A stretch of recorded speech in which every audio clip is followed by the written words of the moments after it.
Hello दोस्तों, स्वागत है आपका हमारे YouTube channel Star City Tele Classes में। आज अकाउंटिंग प्राइम कोर्स की क्लास नंबर 6। आज का अपना टॉपिक है पेमेंट वाउचर पे। पिछले वीडियो में कॉन्ट्रा वाउचर पे बताया हुआ है और आज का है पेमेंट वाउचर। तो पेमेंट वाउचर में कौन कौन सी एंट्री हम कर सकते हैं, तो देखिए सीधा सा मतलब है पेमेंट वाउचर। पेमेंट का मतलब ही भुगतान होता है।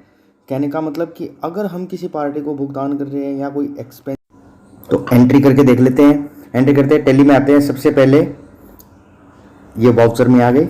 वाउचर्स में आने के बाद में पेमेंट वाउचर F5।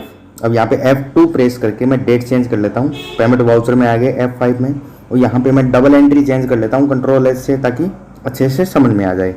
तो सबसे पहले एंट्री क्या करी है कि 50,000 रुपये paid to Ram and company by SBI bank, और ये आगे चेक नंबर। यानी किसी पार्टी को भुगतान कर रहे हैं अपन, चाहे बैंक से करो या नगद करो, कैश हो चाहे बैंक को, अगर हम पेमेंट कर रहे हैं किसी पार्टी को तो टेली में पेमेंट वाउचर में उसकी एंट्री करनी पड़ेगी।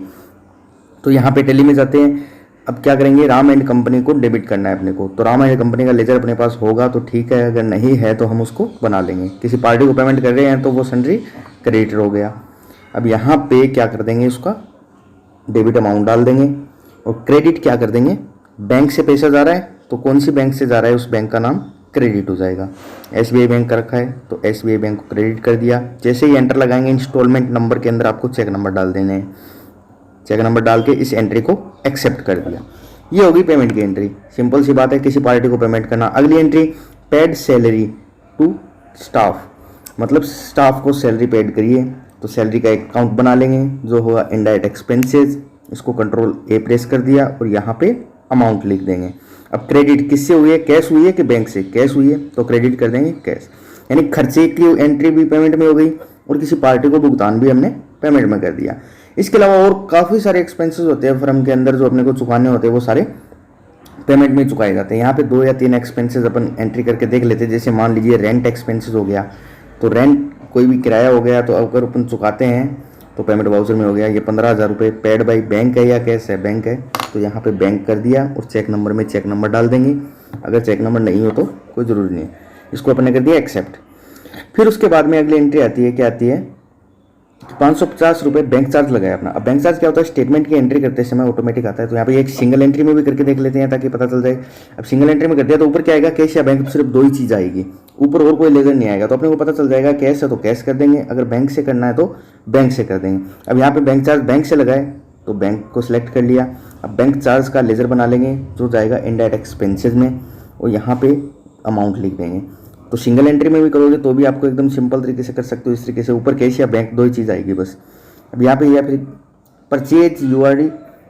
अब क्या है कि कोई भी फिक्स एसेट अगर अपन नगद खरीदते हैं, अब इसमें अंदर क्या होता है कि अगर GST के अंदर कोई भी एसेट्स खरीदेंगे तो उसका अलग वीडियो डालेंगे। अगर बिना GST की कोई भी सेकंड हैंड एसेट्स खरीदते हैं या फिर कोई नॉर्मली ऐसे एसेट्स खरीद लिए अपन ने और जिस पे कोई भी GST का इनपुट क्लेम नहीं लेना है, उसका पेमेंट कैश से या बैंक से कर दिया, तो उसकी एंट्री भी हम पेमेंट में कर सकते हैं। तो करके देखते हैं। जैसे LCD परचेज की है इसने कितने रुपए की, 9,500 रुपये की।